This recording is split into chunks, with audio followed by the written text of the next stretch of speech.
그다음에 10월 19일은 75년 전에 여수 순천 참사의 추모 주기일입니다. 추모일입니다. 예. 10월 19일 1948년이죠. 10월 19일 여수 순천 지역에서 예.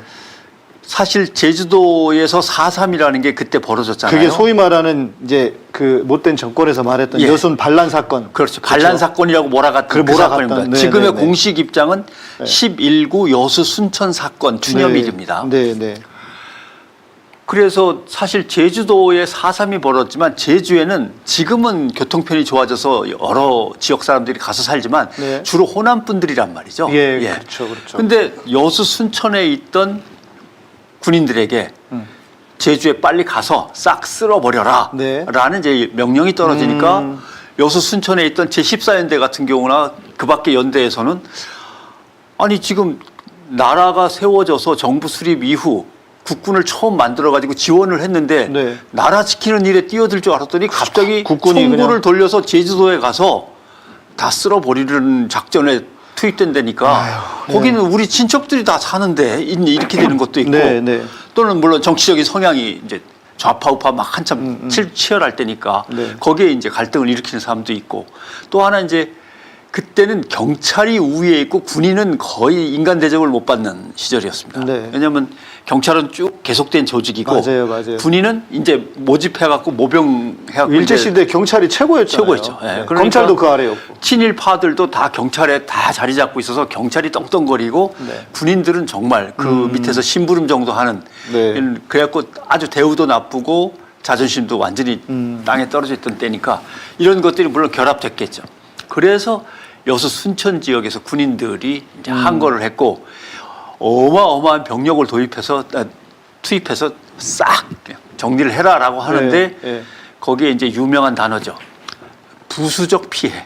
부수적 피해. 예, 나쁜 사람을 가려내야 되는데 가려내려고 하니까 쉽지는 않아서 한 명 가려내는데 한 100명의 민간인이 죽는다든가 이런 걸 할 때 우리가 무고한 민간인을 잘못해서 살상했습니다라고 표현하기가 나쁘니까 부수적 피해. 아유.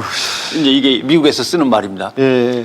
부수적 피해가 엄청나게 더 생긴 거죠. 예. 실제로 군인들은 뭐 나중에 다 진압이 됐습니다만은 군인인지 뭔지 약간 도와주는 사람들도 있을 거고 그냥 네, 가면서 막 그냥 쓸면서 가니까 엄청납니다. 그래서 이번에 피해 신고를 갖다 한번 접수하고 있는데 7천 건이에요. 와. 그 도대체 몇 명이 죽었는지 사실 지금 알지도 못하죠. 정확히 모른다. 예. 어떨 때는 그냥 2,000명, 3,000명 하다가 어떨 때는 진짜 5,000명, 6,000명 이렇게 얘기할 때도 있고 해서 정확한 피해조차도 모르는데 그런데 그래도 나라가 민주화된 다음에 여수 순천이 반란이 아니고 이건 참변이다. 네, 무고한 네. 사람들이 너무 많이 죽었다라는 말이 이제 나오기 시작했고 그 전에 이 말 꺼내면 뭐 그건 빨갱이가 되는 거니까요. 그렇죠. 그래서 결국은 정부가 이 추념 주간을 정부가 주관하겠습니다. 이렇게 돼갖고 정부가 주최하고 정부 예산이 편성돼 있습니다. 네.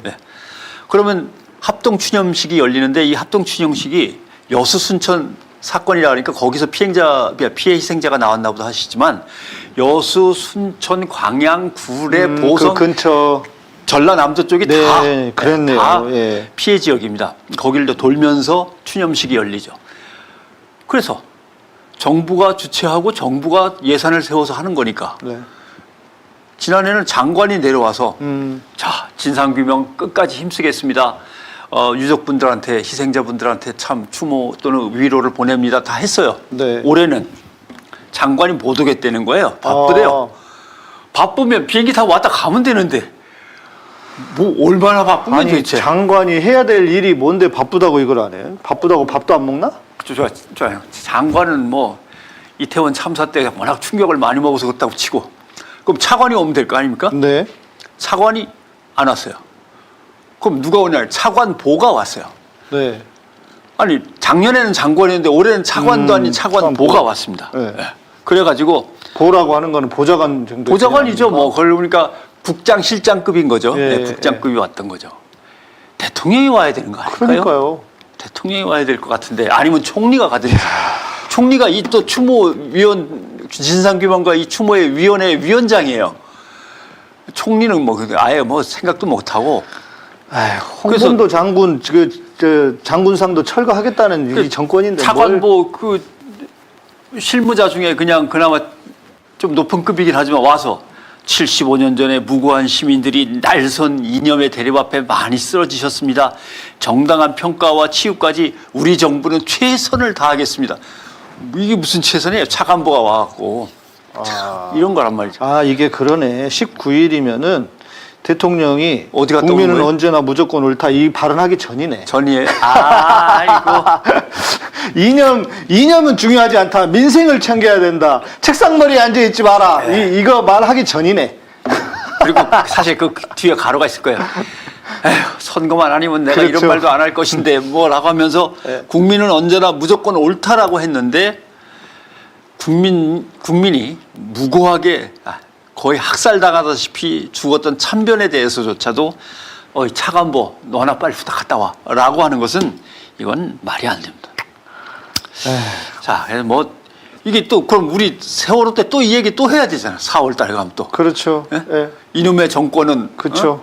국민을 어떻게 알길래 또 그 얘기를 또 해야 됩니다. 네. 그러나 제발 이번 이태원 추모 일부터 좀 모습이 달라져서 그런 얘기를 좀 안 할 수 있었으면 하는 간절한 바람이 있습니다만은 뭐 제가 볼 때는 뭐 한편으로는 그냥 이분들에게 우리 유족들에게는 안타깝지만 저는 윤석열이 그냥 안 바꿨으면 좋겠어요.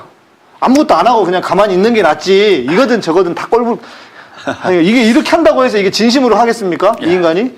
그냥 이거 말씀하신 것처럼 총선만 아니면 이거지. 그런데 지지만 않았으면. 네, 그것도. 지지만 않았으면. 들어보니까 그 대통령실에서는 지난 그 보궐선거 박빙이었다고 그렇게 보고를 받았대요. 주변에 그런 제가 머리가 모자란 사람들만 잔뜩 둘러싸고 있으니까 예, 예, 조금이라도 개선이 안 되는 거겠죠. 자, 국민만 바라보고 간다. 이건 좀 우리가 가슴 아팠던 참사 위주로 살펴봤습니다만 이제 돈 위주로. 이거 돈은 제가 정확하게 얘기해야 되니까 자꾸 보게 되는데 네. 기후 위기와 기후와 관련된 재난이 빈발하잖아요. 그렇죠. 예, 이제 기후 재앙이죠. 우리도 이제 지진이 자꾸 일어나니까 기후 재앙의 시대로 예, 가고 있습니다. 지진 피해까지 생기는 마당인데 그러면 이것을 미리 감지하고 예방 조치를 취할 수 있는 기상청의 연구개발 예산 네. 17.5%가 삭감됐습니다. 뭐든지 깎아 다. 예, 극한 아주 심각한 폭우나 폭염, 가뭄이 왔을 때 대응하기가 어려워진 그런 상황입니다. 작년 대비 17.5% 삭감. 정부 예산안이 이제 12개 분야로 나누면 제일 많이 삭감되는 곳이 기상청입니다. 아 그렇습니까? 왜냐하면 네. 시쳇말로 끝발이 약하니까. 아, 예. 그치, 국방부 같으면 어디 감히, 네, 네, 경찰청 같아도 어디 감히 뭐 이럴 수 있는데. 아니 부자들 대기업 다 돈 깎아주더니 네. 그리고 중국이랑 러시아한테 괜히 개겨가지고 쓸데없는 소리 해가지고 지금 수출 다 떨어지면서 그 세수가 줄어드니까 지금 이런 짓을 하고 있는 거 아닙니까? 그 예를 들면 그럼 기재부 예산은 얼마나 줄었는데 돈 자기네가 관리하니까 지들 안 줄었겠죠, 줄였죠. 예. 17.5%가 왕창 줄었습니다. 정부 전체 평균 삭감률은 한 16.6%나 16.5% 정도 되는데 네. 기상청은 그보다 훨씬 높은 거죠. 아, 그래서 이걸 뭐라고 얘기해야 될지 모르겠는데 기상청 R&D 예산을 이렇게 삭감하는 것은 사실 법에 위반됩니다.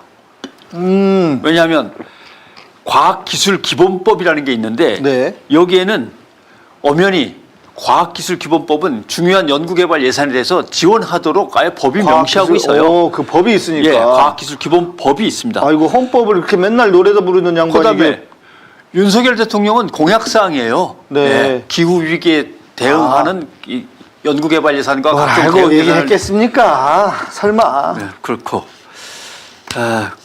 또 하나 과학기술기본법의 취지에 어긋나기도 하지만 실무적으로는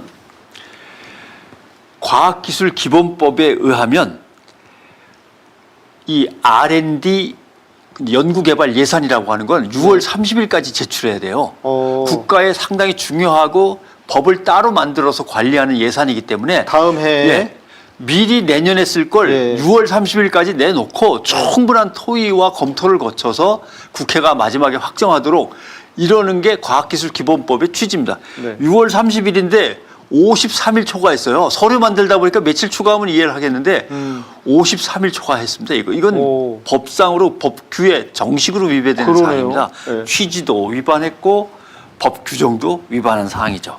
그다음 윤석열 정부가 왜 공약 위반이냐면 과학기술 R&D 예산은 정부 총 지출의 5% 수준에서 꼭 유지하겠습니다.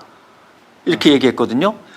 지금 이번에 나온 거 보면 3.9%입니다. 지난번에도 4.8%에서 왜 5% 넘긴다 그래놓고 안 넘겼습니까? 라고 지적을 받았던 건데 네. 4.8에서 다시 0.9를 까가지고 깎아왔네. 네. 3.9가 된 거죠. 이 법규 위반입니다. 법규 예산. 이렇게 되면 정말 집중호우라든가 폭염, 태풍, 가뭄 등에 대한 기상의 어떤 예측을 갖다가 정확도를 확 높여가지고 미리미리 대비하려고 했던 이런 우리의 노력은 이제 그 사라지는 거죠. 대통령이 법을 지키지 않으면 탄핵 사유 되지 않습니까? 사유는? 사유는? 사유로는 국가의 내후 외환 외환. 빼고 네. 국정에 대한 현저한 이런 위기를 갖고 온 경우는 탄핵 해당되는 거죠. 그러나 이제 봐야 알겠습니다만은 아직은 국회를 갖다 완전히 통과하지 않았으니까. 네. 근데 이런 식으로 계속하면 도대체 법규 위반한 걸 다 모아보면 그러니까요. 야 이건 도대체 안 되겠다. 한 건 한 건을 볼 때는 에휴 뭐 사정이 네, 있겠지 네, 하지만 네, 네. 도대체 법에 대해서 완전히 무시한다면 자기가 헌법에 따라서 법규를 지켜서 대통령직을 수행하겠다고 한 선서에 위반되는 거니까 법을 지배하는 사람이죠. 자기가 문제가 검찰총장이었으니까. 자, 네. 그다음 또 한 건. 내년도 유치원, 초등학교, 중등학교 교육 예산이 네. 얼마가 깎여나갔냐면 7조 1천억 원이 깎여나갔습니다. 와. 7천억이 아니고 7조입니다. 7조 1천억. 원래 그 유초등부 여기 그쪽 협회에서 엄청 그 보수 정권 밀어주지 않습니까? 그렇죠. 유치원. 예, 예. 교육 쪽은 아무래도 보수 성향이 훨씬 더 예, 강했고 예, 예. 또 뭐 막 포퓰리즘식으로 막 공약을 던지니까 윤석열은 그런 재주는 있는 것 같아요. 자기 지지자들을 후려치는 재주는 있어요. 다 매겨. 예. 그래서 왜냐하면 지방재정교육 교부금이라는 게 있는데 네. 여기서 이제 왕창 줄어나가니까 지역에서는 돈이 안 내려오니까 네. 돈을 교육 예산에 줄 수가 없는 거죠. 네. 위에서 내려오면 거기서 잘라서 줘야 되는데 그러니까 결국 7조 이상 삭감이 되게 됐는데 본래 이제 구조를 설명드리면 지방교육의 재정 교부금이라는 건 규정이 다 돼 있습니다. 네. 세금을 거둔 거의 총액의 20.8% 오. 반드시 딱 잡아가지고 네. 내놓게 돼 있습니다. 네. 그런데 59조가 지금 빵꾸 났다는 거 아닙니까? 예, 예. 그러니까 59조가 펑크 났으니까 거기서 20.79를 떼서 줘야 되는 건데 펑크 난 것만큼 사라지다 보니까 7조가 되는 거죠. 이렇게 되면 내년도 교육계획을 한번 봤습니다. 그러면 실제로 어떤 일이 벌어지는가 이건 전체적인 숫자만 봤는데 그러니까 지역 쭉 점검을 하면서 지역에서 실제로 벌어지는 일들을 보니까 교원 감축해야 되고 선생님도 없어야 돼요? 예, 오. 초중등 예산 확 줄여야 되고 성평등 교육이라는 게 있는데 네. 이 예산은 전액 다 날라갔습니다 이미. 아. 예. 이제 다시 계획을 짜고 있는 거 아닙니까? 네, 네, 네. 예산이 우리한테 줄었으니까. 넘어올 교육 예산이 이만큼 줄었으니까 예를 들면 한 20% 준다 그러면 네. 맞춰서 짜고 있는 거죠. 짠 것들을 대충 보니까 교원 감축, 성평등 교육 예산 완전히 삭감, 지속 가능 발전 교육과 시민교육 활성화 사업 전액 삭감. 지난번에 부산 시민교육 예산도 네, 제가 네, 얘기했습니다만 말씀하신 것처럼. 네. 또 있습니다. 노동조합 협력 사업 예산 전액 삭감. 당연히 노조 싫어하니까. 예, 노조 싫어하니까 이런 거부터 빼는 거죠. 네, 예. 네. 그러니까 성평등 빼고 노조 관련 빼고 네. 딱 봐서 정치적으로 마음에 드실 만한 것들부터 확 그냥 빼고 나가는 뭐 거죠. 그러면서 보수 시민단체는 막 몇백억씩 지원하고. 예. 예. 그다음에 보니까 청주걸 한번 제가 살펴봤어요. 충북하고 충북 청소년 직능단체 협의회가 내놓은 걸 보니까 전국 청소년 활동 지원 예산 38억 원이 본래 여가부 쪽에 있었고 네. 여기서 청주시로 1,000만 원이 내려오는데 건반치 내려오네. 전국 청소년 활동 지원 예산은 여가부에 들어가 있는데 그게 38억 원인데 이게 없어진 거죠. 그러니까 청주시에 1,000만 원 정도라도 내려와야 되는데 네, 네. 그것도 이제 안 내려오는 거고 이렇게 되면 청소년 동아리 활동 지원 날라가고 네. 청소년 시군 연합회 청소년들끼리 연합회 활동을 하는데 이거 날라가고 청소년 어울림마당 운영 자금 날라가고 네. 청소년 기본법과 청소년 활동법이라는 법이 있는데도 불구하고 법과는 아무 상관없이 다 날라가는 거죠. 예. 그다음 이건 되게 웃기네. 청소년들 국제교류 예산이라는 게 네. 전체적으로 우리나라에 100억 원 정도가 잡히게 돼 있는데 잼버리 때 망신을 당하더니 다 없어졌어요. 아예 없애버린 네, 거예요? 없어요. 전액 삭감. 야, 국제교류 예산 100억 원 전액 삭감. 나라를 진짜 이렇게 되는 그냥 거예요. 아주 그냥 기술적으로 다 말아 드시고 계시네. 그 다음에 국민을 생각한다면 공무원들이 쓰는 걸 조금 줄이고, 네. 그 다음에 대통령실에서 어디 해외 나가는 걸 그렇죠. 줄이고, 그 다음에 뭐 특활비, 특수활동비 네. 이런 걸 네. 줄여야 되는 건데 시민들이 쓰는 걸 이제 줄인단 말이죠. 지난번에는 부산 교육 시민교육 예산, 요번에는 한국사회적경제연대회에서 내는 걸 보니까 협동조합 예산이 91%가 날라갔고, 오. 협동조합 지원 예산이 네. 사회적 기업 지원 예산이 57%가 날라갔고 마을 기업 지원 예산이 60%가 날라갑니다. 되게 이게- 다 중요한 것들만 이게- 내버렸네. 국민께서는 언제나 무조건으로 오르십니다에 이게 예산이 이게 맞지 않잖아요.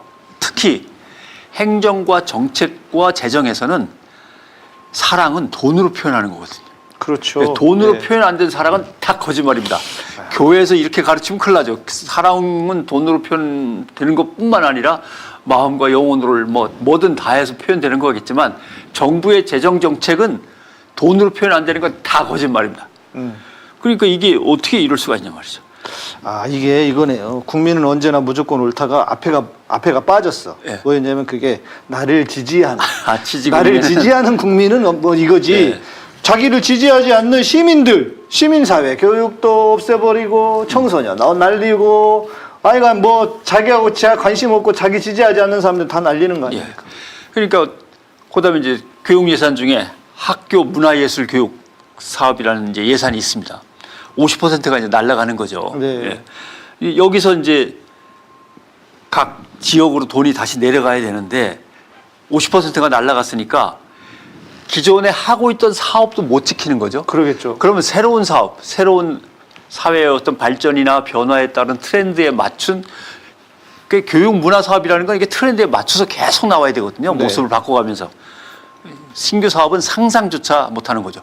절반의 예산이 날아가서 거기에서 일하는 사람들 봉급 주기도 빠듯한데 그렇죠. 사업과 예술 교육에 대한 새로운 뭐 상상력과 아니면 기획력이 발휘되겠냐? 발휘 못 됩니다. 근데 이제 문제는 신규 사업은 불가능하다고 제가 말씀드렸습니다. 신규 사업은 2024년 내년에 할 거잖아요. 네네. 2025년엔 또 줄어들 거란 그러겠죠. 말입니다. 네. 그러면 뭐 한국의 문화, 교육, 예술은 뭐 젊은 세대들은 맛보기 어려운 거죠. 와. 이게 한국의 현실입니다. 이게 한국의 현실. 그러니까 이게 단순히 예산이 우리 이런 일이 거의 없었잖아요. 오히려 예산이 해를 따라서 올라갔지. 그러니까 그 국가 예산이 줄어든 적이 없었으니까. 그렇죠. 예. 이게 초유의 사태인데 그냥 우리는 아이고 예산이 줄었대 이렇게만 생각했는데 지금 그 병 기자님 말씀하시는 거 디테일하게 들어보니까 진짜 저기 실핏줄까지 다 도달하는 이거를 다 줄여버리고 없애버리고. 근데 정부 예산이라는 건 3%는 늘어야 되거든요. 네. 그래야 물가 인상 폭에 그렇네요. 따라가서 그나마 그게 유지가 된 거예요. 그렇네요. 그대로 예. 늘리지 않고. 예. 그러니까 3%를 늘려야 동결된 거나 마찬가지의 효과인데 지금은 2.6% 허리띠를 졸라맸습니다라고 하는데 사실 줄인 거죠. 예. 근데 줄였는데 허리띠를 졸라맨다 그래갖고 정부가 줄인 허리띠를 졸라매는 줄 알았더니 예. 국민들한테 다 덮어 씌운 상황이 된 거죠. 아니 자기 놀러 가는 유흥비죠. 제가 볼 때는 뭐 해외 순방비라고 하는데 이건 유흥비야. 자기 유흥비 한 달에 한 번은 나가야겠어. 아마 그 김건희가 그랬겠지. 나는 무조건 한 달에 한 번은 나가야 되겠어. 그러니까 300억, 300 몇십억인가 늘렸다 그러고 말씀하신 것처럼 특수활동비에 무슨 뭐 어디 영수증 없이 뭐 예, 팍팍 쓰는 정부에 거고. 무슨 뭐 먹었던 밥값 이런 거는 더 늘렸다면서요. 아휴 진짜 무슨 정부가 이런 놈의 정부가 다 있습니까? 예.